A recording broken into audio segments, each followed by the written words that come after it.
it's all the same, the shit that creep up in my coffin. I don't wanna do no talking. Can't you see the reaper, he go crazy, he go down. I'm gonna let my chopper drown. Hi guys, in this video I will show you the best way to install OBS Studio. Since OBS Studio version 27.1.3 on their official page, they've written that for Linux they prefer to use the Flatpak format.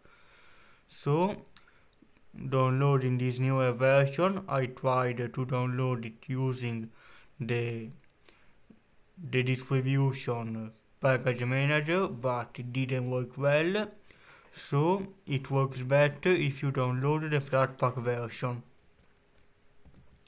First of all, install Flatpak if you don't have it.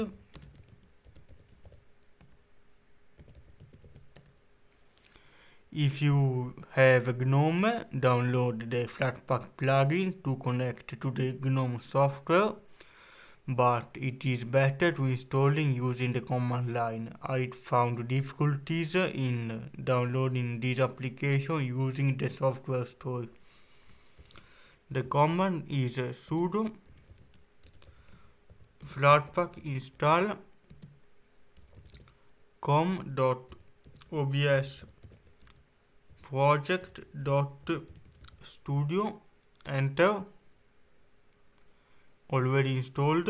To update all your Flatpak, type sudo flatpak update and it will update all of your Flatpak packages.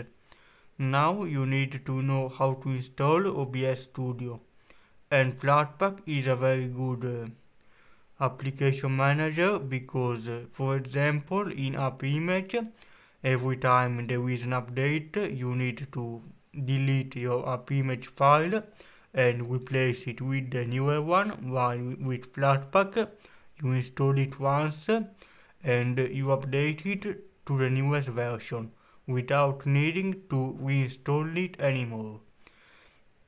Flatpak is also a universal format. It means that the developer needs to write the application only once and it will work on every Linux distribution. Flatpak is also a better alternative to PPA because it doesn't add new repositories to the system. It is one of the reasons because I prefer using the PlayStation 2 emulator in the Flatpak version.